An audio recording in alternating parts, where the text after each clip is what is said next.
मेरा नाम भैया। मैं आगे कक्षा में पढ़ता हूँ। मैं लिया हुआ विषय हिंदी में दाल को मिर्च मसाला चंपा से रहना गया। उसे लगा कि अगर यह बात किसी से नहीं कही तो उसका पेट फट जाएगा। ಚಂಪೆಯಿಂದ ತಾಳಲು ಆಗಲಿಲ್ಲ. ಆ ಭಾಷೆ ಆ ಮಾತನ್ನು ಯಾರಿಗೆ ಹೇಳದಿದ್ದರೆ ಆಕೆಯ ಹೊಟ್ಟೆ ಹೊಡೆಯುತ್ತದೆ. अपनी सहेली चमेली को देखते ही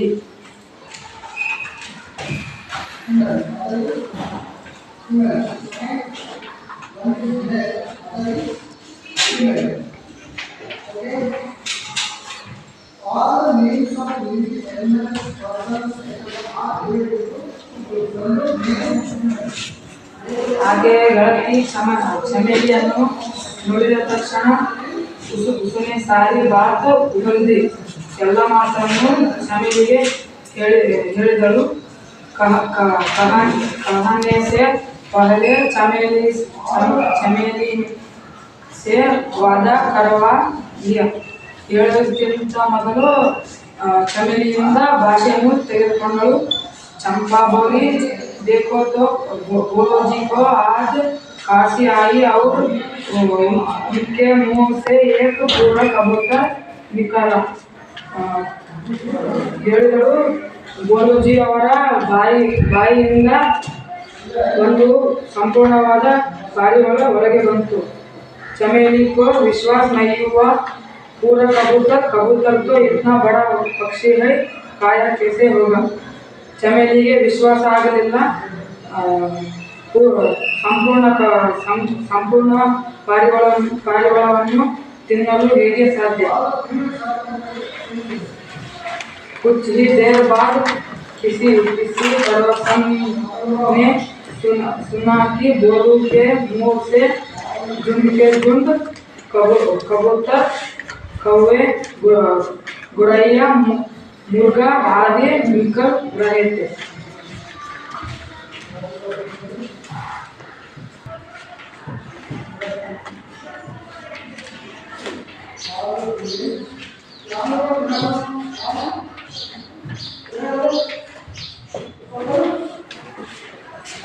ಸ್ವಲ್ಪ ಸಮಯದ ನಂತರ ನಗರದಲ್ಲಿ ಸುದ್ದಿ ಹಬ್ಬಿತ್ತು. ಗೋಲುಜಿಯವರ ಬಾಯಿಯಿಂದ ಪಾರಿವಾಳ, ಕಾಗೆ, ಗುಬ್ಬಚ್ಚಿ, ಕೋಳಿ ಇಂಥ ಅನೇಕ ಪಕ್ಷಿಗಳು ಬರುತ್ತಿದ್ದವೆಂದು ವಿಚಾರ ಹರಡಿತ್ತು. गांव में यहाँ तक खबर फैल गई कि कई आकार तथा रंग के पक्षी, विदेश के पक्षी भी बोलू के मुंह से निकल रहे थे. ವಿಷಯ ಬಿಟ್ಟು ಬಣ್ಣದ ಪಕ್ಷಿಗಳು, ಬೇರೆ ದೇಶದ ಪಕ್ಷಿಗಳು ಕೂಡ ಗೋಲುಜಿಯವರ ಬಾಯಿಂದ ಬರುತ್ತಿದ್ದವೆಂದು. और इन पक्षियों से आकाश भर गया, राई का पहाड़ बन गया. ಇಂತಹ ಪಕ್ಷಿಗಳಿಂದ ಆಕಾಶ ತುಂಬಿತ್ತು ಮತ್ತು ಸಾಸಿವೆಯಿಂದ ಗುಡ್ಡವಾಯಿತು. के लिए दूर से लोग आने लगे. ಇಂತಹ ಚಮತ್ಕಾರವನ್ನು ನೋಡಲು ದೂರದಿಂದ ಜನರು ಬರುತ್ತಿದ್ದರು.